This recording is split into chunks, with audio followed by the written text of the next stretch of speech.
একদিন আসবে যখন তোমাকে তোমার দোয়াগুলোর কবুলিয়তের মাধ্যমে রাজি করে দেয়া হবে।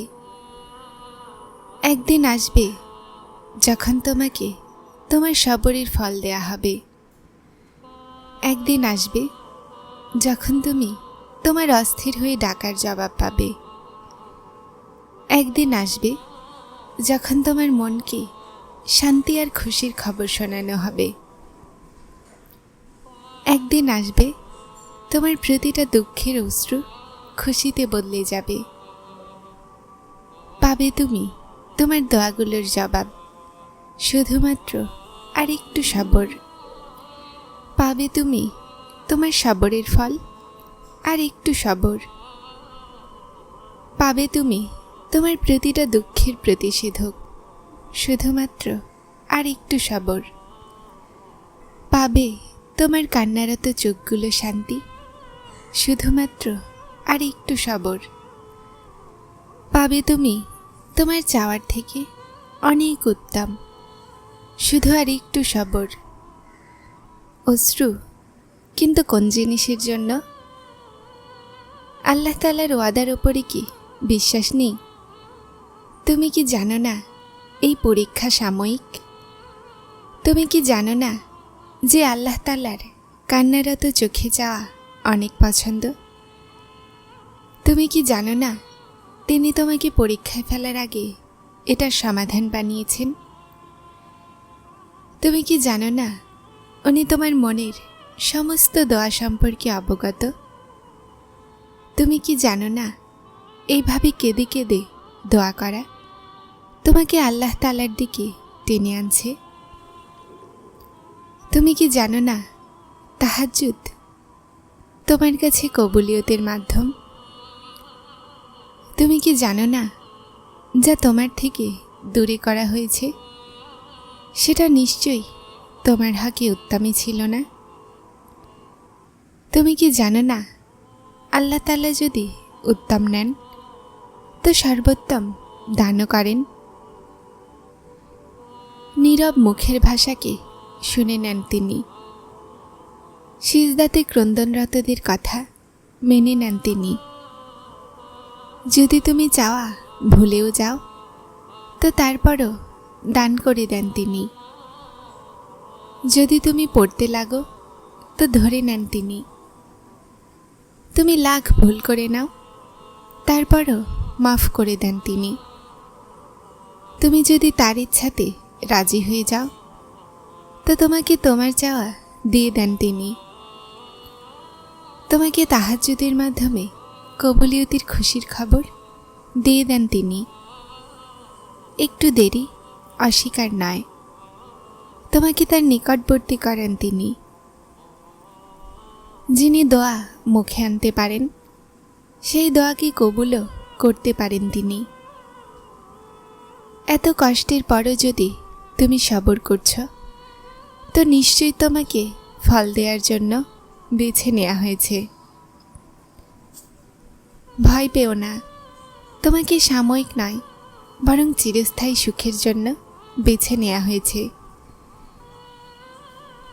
তুমি যে বলো আমি কেন, তুমি জেনে নাও তোমাকে আল্লাহ তাআলার বন্ধুত্বের জন্য বেছে নেওয়া হয়েছে। যেই পরওয়ারদিগার পাহাড়ে চলা পিঁপড়ার আহাজারিও শুনতে পারেন, সেই পরওয়ারদিগার কিভাবে তোমার সিজদাতে করা দীর্ঘশ্বাস সম্পর্কে অবগত হবেন না? যদি তোমার জীবনেও অফুরন্ত ঝড় আসছে তাহলে চিন্তিত হইও না। জীবনে আসন্ন সব ঝড় শাস্তি হয় না। কিছু ঝড় আমাদেরকে সফলতা পর্যন্ত নিয়ে আসে। তুমি কি ভুলে গেছ হযরত নূহ আলাইহিস সালামের কথা? যখন দুঃখ সহ্যের বাইরে চলে যায়, জীবন নিরুপায় আর প্রাণহীন হয়ে যায়, এমনকি নামাজও না পড়ার মন চাইছে, তখনও হাজির হও রবের সামনে আর বলো আল্লাহ তাআলাকে যে আপনার ভালোবাসায় এসেছি। শোনো, যখন চারদিকে কিছু নজরে না আসে যখন সব রাস্তা বন্ধ নজরে আসে, যখন সবাই সাথ ছেড়ে যায়, তুমি তারপরও সবর করতে থাকবে, যেটাই হয়ে যাক। কেননা যখন সব কিছু অসম্ভব লাগার পরও তুমি সবর করো, তখন তৈরি হয় কোণের রাস্তা। তখন পাওয়া যায় তাহাজ্জুদের নামাজগুলোর ফল। শোনো, তুমি দোয়া করা কোনো পরিস্থিতিতেই ছাড়বে না, আর এই বিশ্বাসের সাথে চাইবে যে তিনি যে কোনোভাবেই হোক দিবেন। যখন চারদিকে কিছু নজরে না আসে, যখন সব রাস্তা বন্ধ নজরে আসে, যখন সবাই সাথ ছেড়ে যায়, তুমি তারপরও সবর করতে থাকবে, যেটাই হয়ে যাক। কেননা যখন সব কিছু অসম্ভব লাগার পরও তুমি সবর করো, তখন তৈরি হয় কোণের রাস্তা।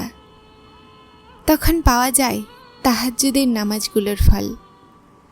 শোনো, তুমি দোয়া করা কোনো পরিস্থিতিতেই ছাড়বে না, আর এই বিশ্বাসের সাথে চাইবে যে তিনি যে কোনোভাবেই হোক দিবেন। সবর করবে, আর তারপর দেখবে উনি তোমার দোয়াগুলোর জবাব কোণের সুরতে দিবেন। আর যখন তীব্রতার সাথে দোয়াগুলো আরশের দরজায় ধাক্কায়, তো সবচেয়ে বেশি ভালোবাসা আল্লাহ দয়াময় হয়েই যান। উনি তোমার সমস্ত অশান্ত রাতগুলোর সাক্ষী, আর তিনি তোমার এই অফুরন্ত দোয়াগুলোরও হিসাব করে রেখেছেন, যা তুমি তাকে ছাড়া আর কাউকে বলনি।